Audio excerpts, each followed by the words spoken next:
Ya, padu harga angka Tino ya? 60 kilo. 60 kilo. 60 kilo. Oh, tengah angka mahal ya. Syederalun, angin kencang dan gelombang tinggi yang melanda kawasan Pulau Weh, Sabang dalam beberapa hari terakhir mengakibatkan harga ikan segar naik. Hal itu terjadi sejak memasuki musim angin timur. Musim angin timur sendiri didominasi hujan angin sehingga membuat nelayan kesulitan melaut. Jika cuaca normal, nelayan bisa menangkap berbagai jenis ikan dengan melimpah. Namun saat cuaca ekstrim dan ombak besar, mereka hanya bisa menangkap ikan jenis tertentu dalam jumlah sedikit.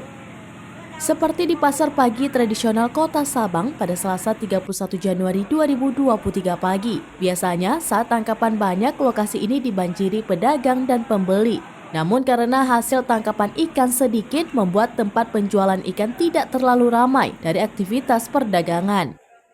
Untuk diketahui, harga ikan anak gerga dan anak dencis di Kota Sabang yakni Rp60.000 per kilogram. Ikan pisang-pisang dijual dengan harga Rp50.000 per 4 ekor. Sementara ikan air tawar seperti mujair dijual Rp30.000 per kilogram. Ikan gabus Rp70.000 per kilogram untuk ukuran sedang. Udang dijual dengan harga Rp70.000 per kilogram, ukuran besar Rp120.000 per kilogram. Bakri, salah satu pedagang ikan di pasar pagi tradisional Kota Sabang menjelaskan, tingginya gelombang laut akibat cuaca buruk sejak beberapa hari terakhir mempengaruhi hasil tangkapan ikan para nelayan di Kota Sabang. Dari Sabang, Aulia Prasetya, serambinews.com.